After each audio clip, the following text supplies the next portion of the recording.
Jadi kelangkaan BBM ini sebetulnya bukan masalah yang sangat fundamental ya, karena ini dampak dari penutupan jalan nasional antara para pelajar, para siswa di Kabupaten Jember boleh mengikuti pelajaran secara daring. Minggu kelabu bagi warga Jember akhirnya berlalu. Suasana SPBU kini memang telah kembali normal, antrean tak lagi mengular, dan sebagian warung-warung BBM eceran mulai hidup kembali. Namun di benak publik, suara dan diksi yang dilontarkan Bupati Jember, Gus Fawait, masih terngiang keras.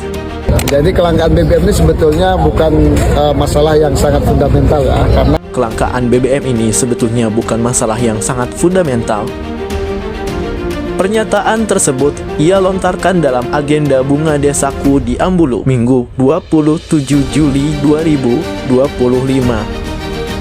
Justru di saat krisis sedang dalam titik nadir, seluruh SPBU tutup, warung eceran menghilang, dan antrean mengular di wilayah kota yang tersisa. Alih-alih hadir dalam kesigapan empatik di tengah antrean BBM, seperti yang dilakukan Emil Elestianto Dardak, Wakil Gubernur Jawa Timur, atau seperti Bupati Situbondo yang langsung turun menyisir SPBU dan mengoperasi pemborong serta penimbun BBM. Gus Fawait justru memilih menyampaikan pernyataan resmi yang didampingi jajaran pimpinan DPRD panggung formal yang jauh dari suara akar rumput. Lantas, bagaimana klaim bahwa kelangkaan BBM berhasil ditangani karena gerak cepat dan kemampuan lobi politik tinggi sang bupati? Menurut narasi resmi Pemkab dan pendukungnya, Fawait dianggap berhasil mendorong Pertamina memindahkan jalur distribusi BBM dari Surabaya Malang langsung ke Jember. Sebuah langkah yang secara teori memang pantas diapresiasi. Tapi apakah benar itu hasil lobi politik Fawait semata? Atau justru karena dorongan kuat pemerintah provinsi dan pusat setelah tekanan media dan netizen begitu masif? Jika ditelisik secara lebih objektif, kelangkaan BBM di Jember bukanlah sebuah krisis yang muncul secara tiba-tiba. Tanda-tanda awalnya sudah terlihat sejak Sabtu pagi, 26 Juli 2025, terutama di wilayah Jember Selatan. Warung-warung eceran mulai menghilang dari peredaran SPBU satu persatu menutup dan antrean kendaraan pelan-pelan menjala. Namun, anehnya, situasi ini tidak langsung memicu respon tanggap dari pemerintah Kabupaten Jember. Tidak ada inspeksi mendadak, tidak ada pernyataan resmi, dan koordinasi terbuka dengan pihak Pertamina pun tak terlihat. Pemerintah seperti berjalan dalam gelap, atau lebih tepatnya, memilih menutup mata. Baru pada hari berikutnya, ketika krisis benar-benar meledak dan kepanikan merambat dari desa ke kota, barulah Bupati Fawait bersuara.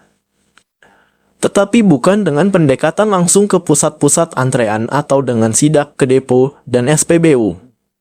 Melainkan melalui kegiatan seremonial Bunga Desa di Ambulu.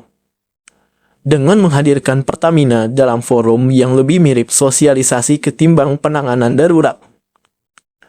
Reaksi yang tampak tidak proporsional terhadap skala persoalan. Kelemahan pertama Fawait dalam krisis ini adalah lemahnya mitigasi. Sebagai bupati yang memahami pentingnya Jalan Gumitir sebagai nadi distribusi dari Banyuwangi ke Jember, semestinya dia sudah mengantisipasi potensi kelangkaan BBM dengan membentuk Satgas, menginventarisasi stok SPBU, dan melakukan koordinasi sejak awal.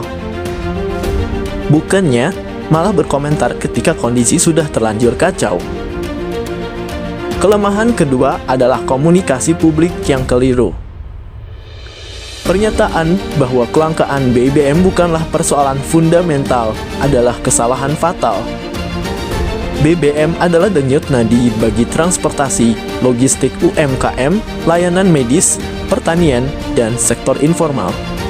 Ketika warga harus mengantre berjam-jam, ketika pengemudi ojek online berhenti narik, dan pedagang sayur tak bisa pulakan, maka ini bukan sekadar kendala distribusi. Ini soal kehidupan rakyat yang paling dasar. Dan menganggapnya remeh adalah bentuk kegagalan memahami derita konstituen. Kelemahan ketiga adalah absennya kepemimpinan lapangan. Dalam krisis seperti ini, rakyat butuh figur yang hadir langsung, melihat langsung, dan bertindak langsung. Fawait tidak terlihat di titik-titik antrean BBM, tidak menenangkan publik secara terbuka, dan bahkan ketika Wakil Gubernur Jawa Timur Emil Dardak turun langsung ke Jember, Fawait tidak hadir mendampingi. Ini bukan sekadar soal jadwal, tapi menyangkut kepekaan kepemimpinan.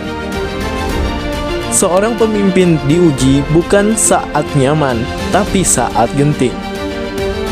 Ironisnya, ketika pasokan BBM mulai normal kembali pada Rabu, 30 Juli, narasi politik tiba-tiba berbalik, semua berkat gerak cepat Fawait. Klaim ini terdengar prematur dan cenderung manipulatif. Mengabaikan kontribusi besar dari Pemprov Jatim, intervensi Pertamina, tekanan sosial di media, dan kepanikan warga yang justru mendorong percepatan distribusi. Seolah semua upaya kolektif itu disapu bersih demi satu nama tunggal. Disinilah sesungguhnya titik kritis dari kepemimpinan yang masih mencari bentuk. Apakah seorang bupati hanya tampil untuk mengklaim keberhasilan, ataukah ia hadir sejak awal badai, berdiri bersama rakyat, dan memikul tanggung jawab di depan? Krisis BBM ini mungkin sudah mereda, tetapi ingatan publik tak akan mudah dipadamkan. Karena yang diingat rakyat bukan hanya siapa yang datang membawa solusi, tetapi siapa yang absen ketika mereka sedang menjerit. Fawait mungkin memang pemimpin baru, tapi rakyat sudah dewasa menilai. Dalam era digital, tidak ada krisis yang bisa ditutupi dengan narasi sepihak. Rakyat merekam, mengingat, dan menyimpan semuanya. Termasuk saat kata darling yang ia sebut sebagai solusi daring pendidikan, atau saat diksi tidak fundamental menyayat nalar publik. Jadi, saat ini SPBU memang normal, tapi wibawa kepemimpinan masih menanti pemulihan. Sebab, dalam krisis, kepekaan dan ketepatan bertindak lebih bermakna dari sekadar panggung dan pujian. Dari Jember, Saiful Rahman Expos Update melaporkan.